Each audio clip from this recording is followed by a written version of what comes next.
Shalom. Barak to Yahweh, Ba'ashim, Yahushai, Ba'ashim, Rakakadash. All praises and glories definitely due, especially in the times we're living in.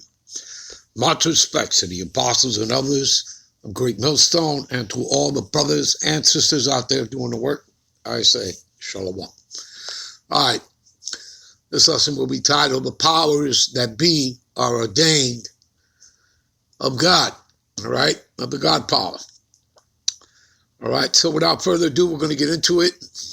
All right, and give you plenty of precepts. And hopefully you people get the understanding, because that's how it is done. It is through thy precepts that I get thy understanding. All right, so we're going to start here in Romans, the 13th chapter. All right, okay. And as a matter of fact, all right, we're going to go to the blue letter to start, all right? And, we'll be jumping around, all right? Looking words up, getting into the etymology of words to further give you understanding, all right? So, let every soul be subject unto the higher powers. Okay? For there is no power but of the God power. All right? Heavenly Father, Yahweh, right? Through his Son, Yahushai the Mashiach. The powers that be are ordained of God. You understand that? So when you see Esau Edom sitting in the power seat, it is because the Lord placed him there. That was what? Ordained by the Heavenly Father. Do you understand that, people? And you have to understand who the wicked is, okay? Because the earth was given into the hands of the wicked, right? Job 9:24 tells you that. He covereth the faces of the judges. The judges are the Heavenly Father, his Son, Yahushai, the angels, the prophets, the Israelites. Those are the judges. All right? And he covered up, their faces, okay? Who they are, all right? What they mean, okay? What they represent, okay? Because it's not them. It's not the Edomite, okay? And that's called iconoclasm. When they, started, breaking off the noses off the statues, all right? And this is when they, came back into power for the third and final time during the Renaissance.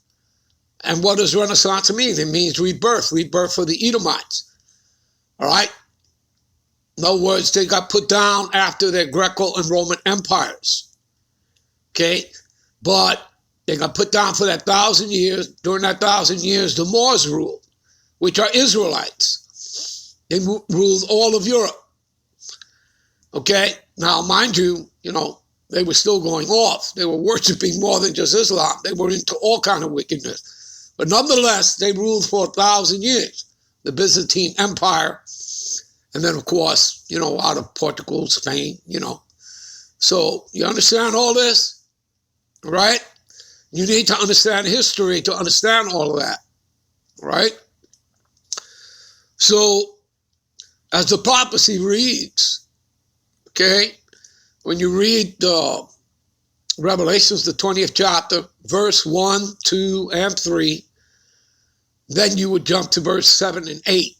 When you're reading that prophecy, and it speaks, tells you that a spiritual chain will be placed upon the dragon, the old serpent, which is the devil and Satan, and you have to get into the etymology of those words. That's talking about the nation of Edom, the Edomites, that nation of people, okay?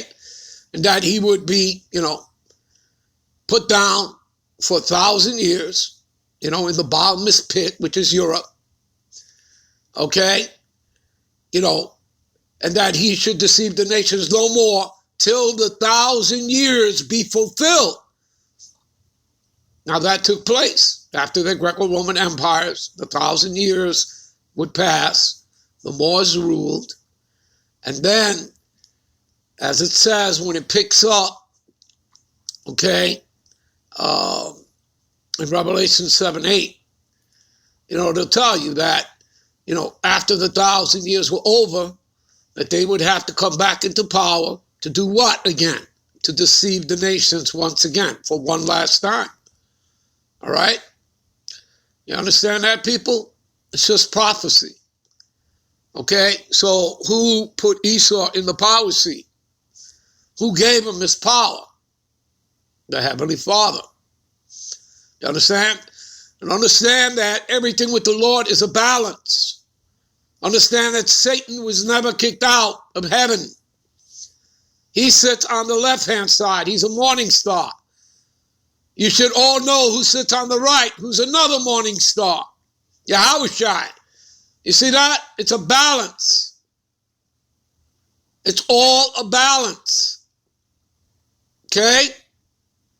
Two opposing forces, like Jacob and Esau, which obviously in this lesson, the powers that be were ordained of God. We're going to prove to you, obviously, that, Esau was ordained of God to be in the power seat. Because again, it tells you that, right? The earth is given into the hands of the wicked. He covereth the faces of the judges. That's been explained. Who's the wicked? Malachi 1:4. Right? Malachi 1:4. As a matter of fact, let's do that. Let's go over there before I jump into this. All right? Let's go over there. Let's go to Malachi. All right? Malachi 1:4. Whereas Edom saith, we are impoverished, but we will return and build the desolate places. Thus saith the Lord Yahweh, because it's in all caps. All right? So the Lord Yahweh of hosts meaning armies. All right? The Lord has many armies. They shall build, but I will throw down. And they shall call them the border of wickedness. See that? You understand, people? Okay? All right? And every nation, every border of every nation, that's what these people bring. Wickedness. You understand that? And they've done that for centuries. Right? All right? And the people against whom the Lord have indignation forever. What does indignation mean? Righteous anger. All right. And again, the Lord is angry with the wicked every day. You understand that? Okay. You can read that in Psalm 7:11. All right. Eventually we'll get to that. Again, people, all right, they are, if you go to Isaiah 34:5-6, and you'll read, my sword shall be bathed in heaven. What is the Lord's sword? That nuclear fire from the ICBMs, the concentrated laser fire from his chariots, which Esau Edom calls UFOs. All right? So my sword shall be bathed in heaven. Behold, it shall come down upon Idumea. Idumea is the Greek translation for Edom. All you got to do is click on the word, all right, in the blue letter, all right, or look it up in the Bible Concordance, all right? So again, you have to get into the etymology of words, and that's what we do around here, all right? So it is the Greek translation for Edom. So behold, my sword shall come down upon Idumea, which is Edom, all right? The people, see that? The people, a nation of my curse to judgment. See that? They are cursed to the Lord's judgment. They were created to be the wicked. That is their lot. You understand that, people? And the Lord, again, he creates good and evil. All right? Isaiah 45, and there are many examples of this all throughout the scriptures about the balance. All right. Isaiah 45:7 says, I form the light and create darkness. I make peace and create evil. I, the Lord, do these things. You understand? You people get it? Do you understand that? All right? Do people have any understanding at all? All right?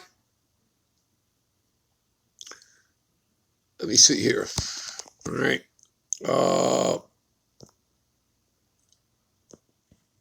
Give me a minute.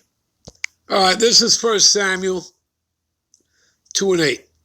All right, what does it say here? All right, we'll start in verse 6.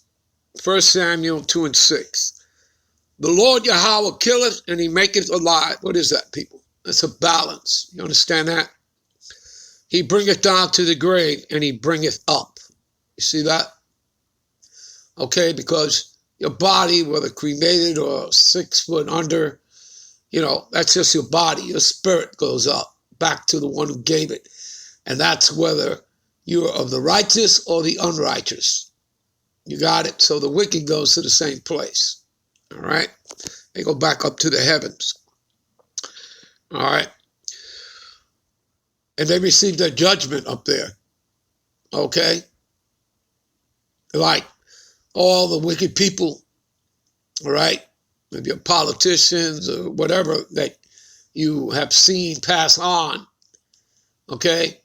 When they get up there, they're given their judgment and they're told they're going to come back down onto the earth and they're going to be born into captivity. You understand that? Okay? All right.